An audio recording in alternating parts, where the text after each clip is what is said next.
Assalamualaikum warahmatullahi wabarakatuh. Alhamdulillahirabbil alamin wa bihi nasta'inu ala umuri dunya waddin wassalatu wassalamu ala asyrafil anbiya'i wal mursalin wa nahnu ala zalika minasyahidin wa syakirin walhamdulillahirabbil alamin. Di mana kesempatan kali ini saya akan membagikan atau sedikit ilmu pengetahuan yang biasa mana sekarang ini lagi tenar dalam hal video-video ya. Tapi kali ini saya akan membuatkan video untuk masalah pengajian. Sebelum itu kita bersolawat dulu ya kepada Kanjeng Nabi Sallallahu Alaihi Wasallam. Salatullah salamullah ala Taha Rasulillah. Salatullah salamullah ala Yasin Habibillah. Mangyana rekihijian tenani mahyun ayunan ayeuna rek pengajian nini pangpayunan. Salatullah salamullah ala Taha Rasulillah. Salatullah salamullah ala Yasin Habibillah.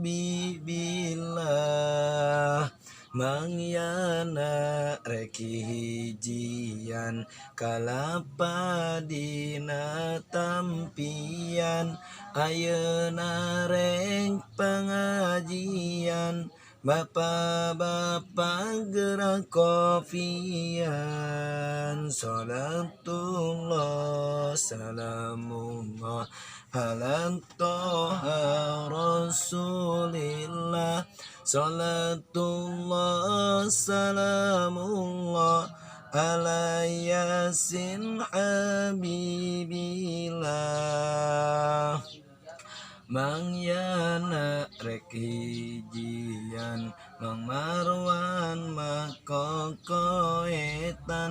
ayeuna rek pengajian barawan tong popoekan. Sok alhamdulillahirabbil alamin. Dengan segala puji yang sudah kita bacakan salawat tadi, mudah-mudahan kita mendapatkan syafaat dari yang Nabi Muhammad Sallallahu Alaihi Wasallam sesuai dengan mana yang beliau katakan, inna alan nasi liyaumi aksarum alaiya salatan. Barang siapa yang sudah membacakan salawat sebanyak-banyaknya, maka insya Allah dia akan berkenang di yaumil kiamah nanti dengan diriku, sesuai dengan ucapan Kanjeng Nabi. Nah, alhamdulillah dalam kesempatan kali ini saya akan membacakan kitab Kasyifatus Sajad dan syafaat-syafaatnya yang sesuai sudah saya alami dalam pengajian ini. Jadi boleh semua orang atau yang melihat video ini untuk mengikuti pengajian ya yang saya sampaikan. Tapi kurang lebihnya saya mohon maaf karena kemampuan saya cuma hanya segini. Jadi apabila ada hal yang kurang berkenan boleh ditanyakan langsung kepada saya.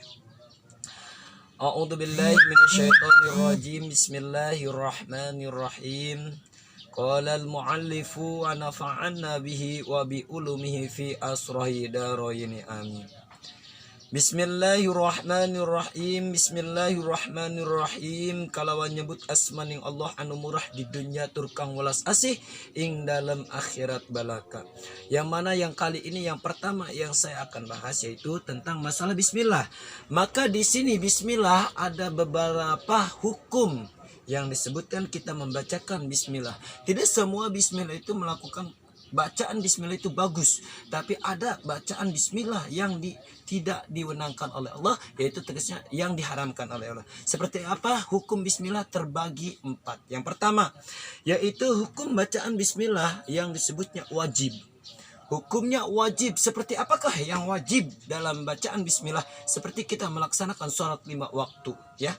5 waktu seperti lafadznya Alhamdulillahirabbil alamin. Karena kita menurut Imam Syafi'i bismillah min jumlatil Fatihah. Karena bismillah itu sebagian yaitu jumlahnya dari Fatihah, dan ayat Fatihah ada 7 ayat Fatihah tersebut ya. Jadi yang pertama dari dalam bacanya seperti gini. A'udzubillahi minasyaitonirrajim itu kemasuknya sunnah. Dan sekarang yang wajibnya seperti apa surat Al-Fatihah itu? Menurut Imam Syafi'i yang wajib bismillah, ya yang wajib dalam surat Al-Fatihah itu yang pertama yaitu bismillahirrahmanirrahim. Bismillahirrahmanirrahim. Alhamdulillahirabbil alamin. Ar-Rahmanir-Rahim dan sebagainya. Itu termasuk wajib hukum bacaan bismillah. Apabila kita mengikuti Imam Syafi'i, maka kita wajib untuk membacakan bismillah. Karena bismillah menurut sebagian kaul min jumlatil Fatihah. Jadi jumlahnya dari Fatihah itu ada 7 ayat. Dari mulainya bismillah sampai waladhdallin, ghairil maghdubi alaihim waladhdallin. Maka dalam salat kita harus terapkan bacaan bismillah tersebut. Ya, tidak terkecuali menurut imam yang 3. Imam yang 3 mungkin menyatakan sunnah seperti itu. Hukum bacaan bismillah. Yang kedua, hukum bacaan bismillah, ya maaf agak cepat ya hajinya. Hukum bacaan bismillah yang kedua yaitu sunnah. Seperti apakah yang disebutkan hukum bacaan bismillah seperti sunnah tersebut? Seperti kita akan melaksanakan kebagusan-kebagusan. Seperti kita mau mengaji, kita mau berangkat dari rumah untuk ke pondok. Contohnya, kita bacakanlah bismillah. Langkahkanlah kaki yang lebih bagus, yaitu kaki kanan kita. Karena kita akan menuju kebagusan. Insya Allah dalam hukumnya bismillah pun kita sunnah untuk membacakan ayat tersebut, yaitu bismillahirrahmanirrahim. Maka kita apabila nih kawan-kawan untuk istilahnya mau berbuat kebagusan, mau berbuat ibadah kepada Allah, mau berbuat berjamaah ke musola ataupun ke masjid, langkahkan dan bacakanlah bismillahirrahmanirrahim, supaya insya Allah kalian akan mendapatkan ganjaran dari Allah subhanahu wa ta'ala. Amin ya Allah ya rabbal alamin. Maka dalam kitab tersebut, kita sebelum pengajian yang pertama kali saya akan bahaskan dalam bismillahirrahmanirrahim. Ayat tersebut di sini bisa dilihat. Di sini dikatakan ayat itu bismillahirrahmanirrahim. Lihat ya. Jadi ayatnya tersebut yaitu bismillahirrahmanirrahim. Yang pertama yang dituliskan oleh Kimusonib. Maka kena Kimusonib akan melaksanakan pengajian, kita pun akan melaksanakan pengajian. Insya Allah kita mengikuti kaul atau ucapan-ucapan para ulama, para nabi, para rasul yang sudah mengatakan di sini, yaitu bismillahirrahmanirrahim. Sebelum Anda melaksanakan kebagusan, maka bacalah bismillahirrahmanirrahim. Itu sunnahnya ya. Yang ketiga, hukum membaca bismillah, yaitu yang disebutnya haram. Apa? Kok bisa haram? Baca bismillah itu kok bisa haram? Bukannya itu bismillah ayat Allah. Benar, itu ayat Allah. Tapi apabila orang yang tidak, istilahnya orang yang mengerjakan walaupun ayat Allah, akan ada hukumnya. Karena mungkin dijalankannya oleh orang tersebut tidak baik atau tidak bagus. Contohnya seperti ini. Contoh yang pertama, hukum membaca bismillah yang disebutkannya haram. Yaitu contoh ini memang santri biasanya, memang santri mau melihat dangdutan atau mau nganjang, nih bahasanya nganjang ya, kalau bahasa sini rangkasnya nganjang ya, nganjang. Nah itu hukum bacaan bismillahnya haram. Ketika orang itu membacakan bismillah, maka dia akan haram. Sesudah dia melaksanakan penganjangan atau berbuat maksiat, dan itu kan haram. Apalagi membacakan ayat Al-Quran. Mentang-mentang ayat udah peribahasa nih, katanya takut kelihatan gurunya. Saya mau baca bismillah dulu nih sebelum lari. Bismillahirrahmanirrahim, saya mau ngajak. Ya, lari dia. Nah, itu haram hukumnya ya. Mohon maaf ya untuk semua kaul santri ataupun mungkin kalau santri udah pada paham, udah pada tahu. Tapi untuk ini barang siapa yang melihat dari konten dari saya mungkin bisa menambahkan atau istilahnya bisa berkomunikasi lah dengan saya. Dan yang ketiga, hukum yang keempat ya, yang keempat hukum baca bismillah yaitu makruh. Seperti apa hukum bacaan bismillah yang makruh? Seperti kita nih mau makan yang bau-bau, mau merokok, itu makruh hukumnya. Bukan haram atau bukan wajib, tapi makruh. Barang arti dari makruh, mengerjakan tidak dapat pahala, meninggalkan tidak dapat siksaan. Dan itu hukumnya makruh. Maka jadi sia-sialah kita. Contoh seperti apa? Makan yang bau-bau, seperti kita makan jengkol, pete, apalagi di sini, daerah sini banyak nih. Paling hobi, saya juga termasuk nih, paling hobi makan jengkol sama pete nih, ya. Itu padahal makruh, ya, makruh. Tapi merasakan keenakannya mungkin, ya. Dan selanjutnya khasiat-khasiatnya dari bacaan Bismillahirrahmanirrahim. Yang pertama saya akan uraikan khasiat yang pertama. Kita mendawam Bismillahirrahmanirrahim sebanyak 2300 kali ba'da sholat subuh. Kalau contohnya nih, kita pengen pintar, pengen cerdas, kita pengen calakan, pengen cepat paham selama 40 hari, 40 hari kita dawamlah Bismillahirrahmanirrahim. Bismillahirrahmanirrahim. Bismillahirrahmanirrahim. Bismillahirrahmanirrahim. Ba'da apa? Ba'da sholat subuh. Insya Allah sesudah 40 hari otak kita akan jernih, akan cerdas. Seperti apa yang kita inginkan. Nah, itu khasiat dari bacaan Bismillahirrahmanirrahim. Nah, yang ketiga, saya singkat ya. Yang kedua, khasiat dari bacaan Bismillah yaitu sebanyak 21 kali. Apabila nih kita pengen bikin rumah, bikin pondok, bikin tempat, kita dawamin tiap malam. Ba'da sholat nih, ba'da sholat. Ba'da sholat sebanyak berapa? 21 kali. 21 kali. Untuk apa itu khasiatnya? Khasiatnya seperti kita mau membangun rumah. Walaupun kita tidak punya modal nih. Contohnya, ada aja keajaiban dari Allah. Khasiatnya kita sering mendakwam bacaan Bismillahirrahmanirrahim. Walaupun hanya sedikit 21 kali. Tapi ba'da sholat loh. Ba'da sholat. Kalau nggak sholat ya gimana mau dijabahnya ya. Sholat kan lebih utama ya. Nanti saya akan bahas untuk tutorial yang akan datang depannya. Yang ketiga yaitu bacaan Bismillah sebanyak 786 kali. Nih, 786 kali khusus untuk para pedagang nih. Nggak usah nyareat ke sini ke situlah. Kita dawamlah, mintalah kepada Allah. Karena Allah yang punya loh. Allah yang punya. Kita dawamin aja ini 786 kali tiap malam. Tiap malam kita dawam Bismillahirrahmanirrahim. Ya, Bismillahirrahmanirrahim sebanyak 786 kali. Insya Allah dagangan-dagangan kalian itu akan laris. Insya Allah ya, insya Allah akan laris. Banyak pembelinya, banyak penggemarnya, banyak yang suka. Asal kita sering dawamlah. Mintalah langsung kepada Allah, karena Allah lah yang punya segalanya. Sesuai dengan ayat yang sudah dicantumkan dalam sifatnya wujud. Inna khalaqas samawati wal ardh wa ma bainahuma. Allah lah yang mendamal. Allah lah yang punya. Allah yang menciptakan pintu, yaitu langitnya, yang buminya, isi-isinya. Allah yang ciptakan, bukan manusia. Ingat para sahabat, itu Allah lah yang menciptakan makhluk yang ada di dunia ini. Ya, jadi kedahsyatannya Allah, maka kita nih sebagai umatnya, sebagai makhluknya, mintalah kepada yang punyanya. Yaitu siapa? Gusti Allah Subhanahu wa ta'ala. Karena Allah lah yang segala-galanya. Seperti mana rezeki kita, jodoh kita nih, jodoh kita, rezeki kita, harta kita, kesehatan kita, Allah yang punya.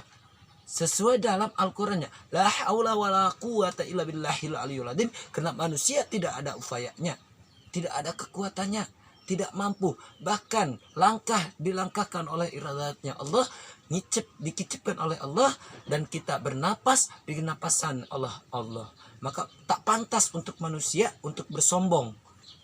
Bersombongnya kepada siapa? Bersombonglah kepada Allah. Kita tak pantas bersombong kepada Allah. Karena kita itu semuanya makhluk Allah. Allah yang punya, Allah yang berkuasa, Allah yang sudah menentukan hidup-hidup kita. maka kembalikanlah kita semuanya kepada Allah. Allah lah yang punya, ya. Manusia boleh saja menyariat, tapi awas syariatnya jangan melebihi diri kita kepada Allah berpasrahnya. Karena kita harus lebih berpasrah kepada Allah. Allah lah yang punyanya. Manusia hanya salah sebagai pelantara.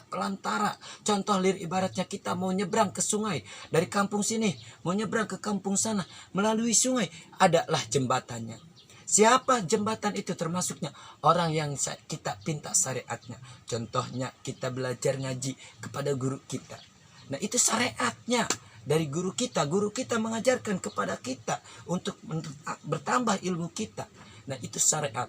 Pelantara dari Gusti Allah kepada beliau yang sudah harus menyeberangkan diri kita untuk menjauhkan dari api neraka ataupun untuk beribadah. Contohnya kalau dalam masalah pengajian, kalau kadang-kadang ini maaf ya, biasanya nih ada soal syariat ya, syariat yang istilahnya pengen inilah pengen itulah, bahkan sampai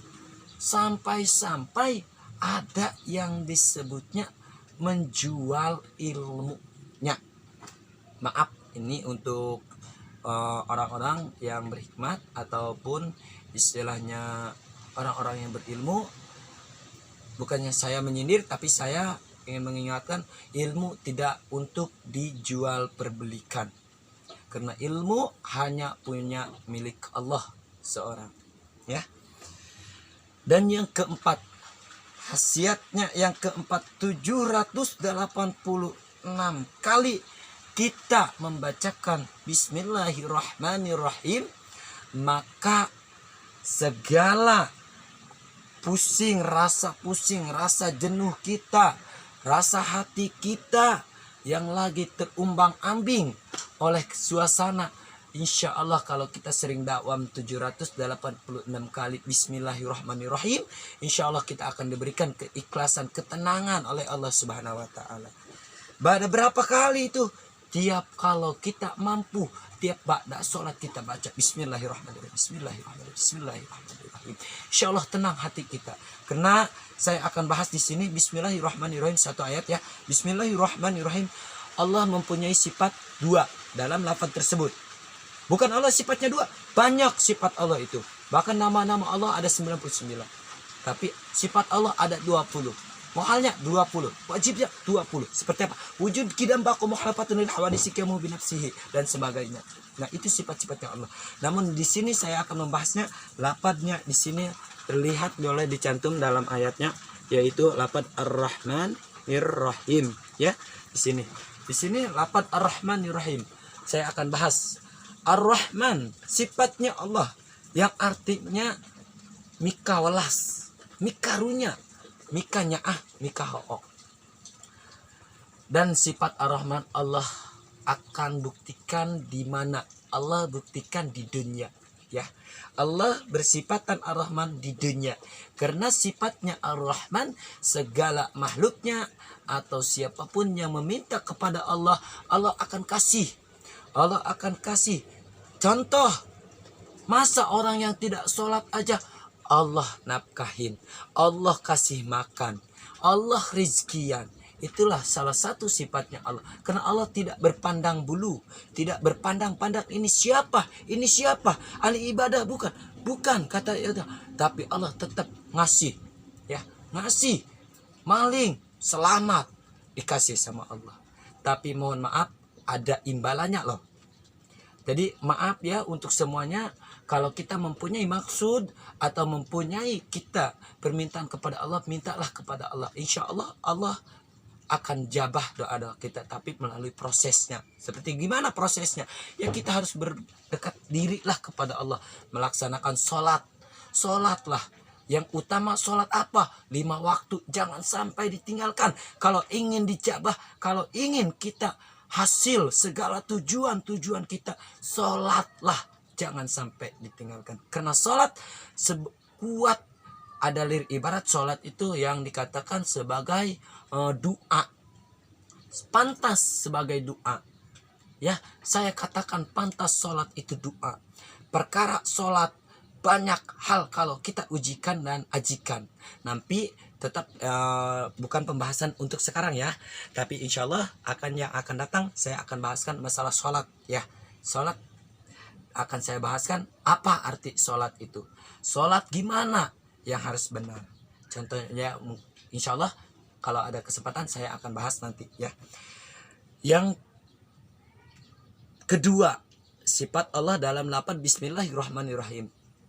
Allah berkesifatan adil ataupun welas. Jadi Allah akan berpilih-pilih untuk di akhirat nanti ya. Tadi mah sifatnya Ar-Rahman, pemurah Allah. Segalanya dikasih sama Allah. Yang manusia inginkan dikasih oleh Allah. Tapi di akhirat nanti ada batasnya. Barang siapa yang suka ibadah, Allah akan pisahkan dirinya untuk masuk ke surga. Tapi barang siapa yang tukang maksiat, tukang berbuat zina, tukang menipu, tukang korupsi, Allah akan tempatkan dirinya ke dalam neraka. Walaupun sudah meminta ampunan kepada Allah dalam neraka, Allah tidak akan mengampuni. Allah tidak akan mengangkat dia dari api neraka untuk masuk surga, tidak terkecuali ada hal, yaitu anaknya yang menolong atau amal jariah. Ini berbuat maksiat di dunianya ya, maaf. Berbuat maksiat, berbuat zina, berbuat mesum. Itu Allah tempatkan di neraka.